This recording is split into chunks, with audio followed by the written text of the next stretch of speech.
Budget सत्र की शुरुआत आज से हो रही है। राष्ट्रपति के अभिभाषण के साथ बजट सत्र की शुरुआत होगी और 1 फरवरी को बजट संसद में पेश किया जाएगा। समाजवादी पार्टी बजट सत्र में किन-किन मुद्दों को उठाएगी? बातचीत के लिए हमारे साथ समाजवादी पार्टी के राज्यसभा सांसद वरिष्ठ नेता प्रोफेसर रामगोपाल यादव मौजूद है।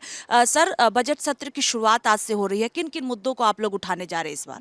देखिए, बजट सत्र की शुरुआत ऐसे वक्त हो रही है जब उत्तर प्रदेश में कुंभ के दौरान प्रयागराज में बहुत ही दर्दनाक घटना हुई है।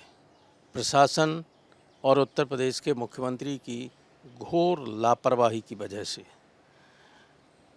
आश्चर्य की बात यह है कि अभी तक उत्तर प्रदेश सरकार ने घटना का होना ही स्वीकार नहीं किया है। हताहतों की संख्या के बारे में बात करना, बताना ये तो अलग बात है। कोई अभी तक इन्होंने हेल्पलाइन नहीं जारी की। पूरे हिंदुस्तान से आदमी आया हुआ था। सब लोग चिंतित हैं कि उनके परिवारीजनों का क्या हुआ। तरह तरह की बातें आ रही हैं। सोशल मीडिया जिस तरह के वीडियो जारी कर रहा है उसको देख के लोगों का हृदय कांप जाएगा, दहल जाएगा हृदय। इतनी खराब स्थिति है तो लोगों का चिंतित होना स्वाभाविक है। तो इस बात में इनकी कोई सरकार की, उत्तर प्रदेश सरकार की चिंता नहीं है कि ये सूचना दें कि ये लोग उनकी जानकारी में जो है मरे, उनकी सूची भी दें, वो भी नहीं दे रहे हैं। उससे ये साफ हो जाएगा, कम से कम लोगों को भय जो है वो दूर होगा कि हमारा परिजन जो गया हुआ है वो सुरक्षित है। किसी तरह की नहीं। वहाँ पर जो ड्यूटी पे लोग थे उनमें भी लोग इंजर्ड और हताहत हो सकते हैं, ये पुलिस वालों को आशंका है। तो इतनी गंभीर घटना को भी छिपाया जाए, सबूतों को नष्ट किया जाए। हम लोगों ने मीडिया पे देखा है कि किस तरह से ट्रैक्टरों में भर भर के सामान ले जाया जा रहा है साफ़ करने के लिए, ताकि किसी को ये न लगे कि हाँ कोई घटना हुई।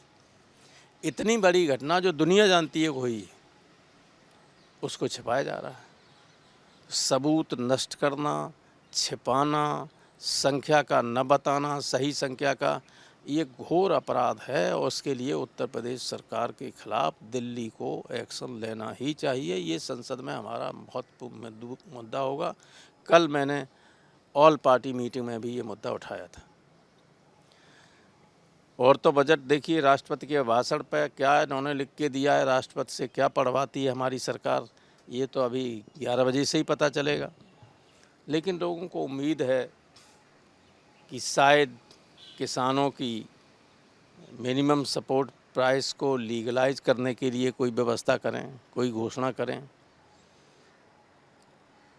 किसानों की आय दुगनी करने की बात कर रहे थे, जब की थी तब से अब तक महंगाई 3 गुनी हो गई, लेकिन आय पहले से भी कम हो गई।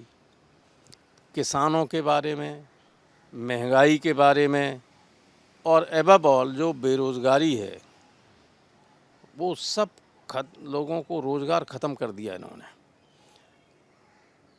कॉन्ट्रैक्ट बेसिस पर और आउटसोर्सिंग से जो नौकरियां दी जाने लगीं, उनमें दलितों, आदिवासियों और पिछड़ों का जो आरक्षण था, जो कॉन्स्टिट्यूशनल है, जो संविधान द्वारा प्रदत्त है, 27% और 22.5% आरक्षण, वो ख़त्म कर दिया है। क्योंकि कॉन्ट्रैक्ट बेसिस पे अपॉइंटमेंट होने में कोई आरक्षण नहीं, आउटसोर्सिंग में कोई आरक्षण नहीं। आउटसोर्सिंग में जो सोर्स है जहाँ से दिया जा रहा है, वो उन्होंने एजेंट अपॉइंट कर दिए, जो पैसा दे आए वो अपनी नौकरी पाए। जितनी तनख्वाह देते हैं उससे ज़्यादा रिश्वत ले लेते हैं पहले। तो ये जो पूरा बदहाल देश की स्थिति हो गई है, और आर्थिक स्थिति का सही आंकड़ा पेश नहीं करेंगे बजट में भी, आप देखिएगा। जो जानकार हैं, जो अर्थशास्त्र के ज्ञाता हैं, जो चार्टर्ड अकाउंटेंट हैं, जो सारी व्यवस्था को देखते हैं, समझते हैं, उनका मत ये है कि हमारी आर्थिक स्थिति इतनी डामाडोल हो गई है, इतना नॉन प्रोडक्टिव एक्सपेंडिचर, जिसको हम ये कहेंगे कि बर्बादी पैसे की जा रही है। अगर वही पैसा रोज़गार सृजन करने के लिए लगा दिया जाता, कंस्ट्रक्शन पर लगा दिया जाता, तो देश की शक्ल बदल सकती थी। फूड कॉरपोरेशन ऑफ इंडिया का लाखों करोड़ का कर्ज हो गया है सरकार पे, जो वो अन्न बांट रहे हैं उस पे उसका कर्ज नहीं चुका पा रहे, वो दिवालिया हुआ जा रहा है, वो अपने कर्मचारियों की वेतन नहीं दे पा रहा है। जब ये स्थिति हो जाएगी तो हालत तो ख़राब है ही। गवर्नमेंट ज़्यादातर वक्त पर जो आंकड़े देती है, लोगों को आंकड़े के जालों में फंसा के रखना चाहती है, और वक्त आता है, जब वक्त बीतता है थोड़ा सा, असलियत सामने लगती है, इनको सामने आने लगती है। इनको तो ये लगता है कि जनता अभी 10 दिन बाद भूल जाएगी ये सारी बात, लेकिन देश तो बर्बाद हुआ जा रहा है।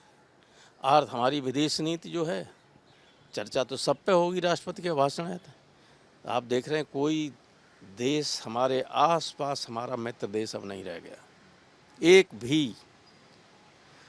अकेला बांग्लादेश था, वो भी विरोधी हो गया। हमारी सीमाएं सुरक्षित नहीं। चीन रोज़ आंख दिखाता है। प्रधानमंत्री जी पहले कहते थे कि जब सरकार में नहीं थे कि हम चीन से अगर सत्ता में आए तो आंख लाल करके बात करेंगे। अब कोई उठाता ही नहीं मामला। अरुणाचल पर इतने सारे गांव बसा लिए चीन ने। अरुणाचल के मंत्री हैं हमारे किरण रिजिजू साहब, एक शब्द भी कभी नहीं बोले कि हमारे राज्य पर कब्जा होता चला जा रहा है, एक शब्द भी नहीं। सर, बजट सत्र में सरकार कई बिल जो है वो पेश करने की तैयारी में है, जिसमें वक्फ संशोधन विधेयक भी है, जिसको लेकर आपने देखा था कि पिछले कई दिनों बैठकें भी हुई हैं, रिपोर्ट भी दी गई है और कहा जा रहा है पेश किए जा सकते हैं। वक्फ बोर्ड पर जो बैठकें हुई हैं, मुझे बड़े दुख के साथ कहना पड़ रहा है कि हिंदुस्तान की संसद की जो कमेटी सिस्टम है उस पर कभी उंगली नहीं उठती थी कि ये पक्षपात करती है और इसमें विवाद होता है।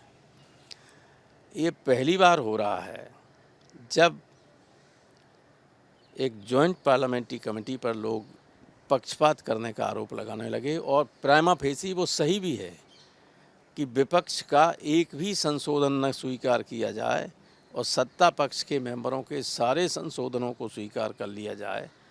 और ऐसी अफरा तफरी में अध्यक्ष द्वारा, कमेटी के अध्यक्ष द्वारा एक दिन पहले 600 से ज़्यादा पन्नों की रिपोर्ट दी गई और अगले दिन 5 बजे कहा कि इसको पढ़ के इस पर अपना कमेंट करें। कोई कर सकता है? महाविद्वान हों अध्यक्ष जो हैं कमेटी के, वे भी उसके 10 पन्ने पढ़ के समझ नहीं सकते, तो क्या कमेंट करेंगे लोग? और रिपोर्ट दे दी। आप लोग विरोध करेंगे संसद में? निश्चित रूप से विरोध करेंगे, क्योंकि जो तरीका अख्तियार किया गया है, आप कम से कम अपनी बात कहने का लोगों को हक तो होता है। बिना सुने तो अगर किसी पे फैसला ले तो न्यायालय हमेशा उस पर राहत देते हैं कि सुनो पूरी बात तब फैसला दीजिए। फैसला अगर दिया है तो उसको स्टे करके हायर कोर्ट हमेशा बात सुनने की कोशिश करता है। सर, कुंभ को लेकर आप कह रहे हैं कि संसद में मुद्दे को उठाएंगे, लेकिन सरकार की ओर से अभी कहा जा रहा है कि 3 तारीख को चूंकि फिर से शाही स्नान है, तो सरकार कह रही है पूरी तैयारी इस बार है। कोई तो जो 3 तारीख से पहले हो चुका है मौनी अमावस्या पर 2 बार वहाँ दुर्घटनाएं हुई हैं और भगदड़ हुई है और बड़ी संख्या में लोग मारे गए हैं, ऐसा लोगों का मानना है जो आई विटनेस हैं, जो वहाँ कल्पवास कर रहे हैं। मेरी उनसे कई लोगों से बात हुई, वो कह रहे हैं कि साहब वहाँ अब किसी को जाने नहीं दिया जाता। कोई भी जो फंस गया कुंभ में 2 दिन से, न वो अपने घर जा सकता इलाहाबाद का भी, और न बाहर निकल सकता, न वहाँ से घर से कोई आ सकता, न कुंभ से क्षेत्र से बाहर जा सकता है। कि कहीं कुंभ के अंदर की असलियत लोगों को न मालूम पड़ जाए, इसलिए लोग बाहर जा ही नहीं सकते। कंप्लीट रोक लगा दी, वहाँ देखने कोई नहीं जा सकता, कोई पत्रकार भी नहीं जा सकता। और पत्रकार ने जो देखा है वो भी अपना मुँह सिले हुए हैं, वे इस पर कुछ नहीं लिख रहे। मैंने NDTV की जो न्यूज़ आती हैं इस पर मैंने देखा है कि वो लगातार दिखा रहे हैं कि हेलीकॉप्टर और प्लेन की दुर्घटना जो पोटोमैक रिवर में हुई है वाशिंगटन DC के नज़दीक, उसको तो दिखा रहे हैं।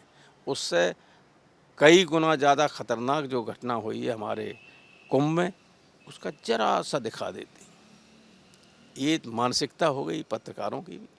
सर, कई नेता मंत्री कह रहे हैं कि समाजवादी पार्टी के कार्यकाल में भी घटना हुई थी। समाजवादी पार्टी क्यों समाजवादी पार्टी के कार्यकाल में कोई घटना कुंभ में नहीं हुई, रेल पे हुई थी। वो रेल मंत्रालय की गड़बड़ी की वजह से हुई थी।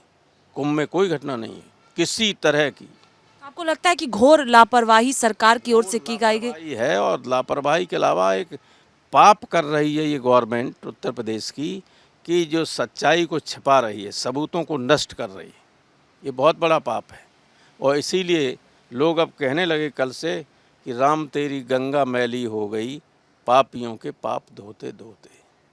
बहुत शुक्रिया बातचीत के लिए। देखिए, साफ तौर पर कहना है कि समाजवादी पार्टी कुंभ में जो हादसा हुआ है उसको लेकर संसद में मुद्दा उठाएगी और सरकार को सच उजागर करना चाहिए, क्योंकि लोग वहां पर परेशान हैं। कैमरा पर्सन देवेंद्र के साथ स्वाति पाठक, भारत समाचार, दिल्ली।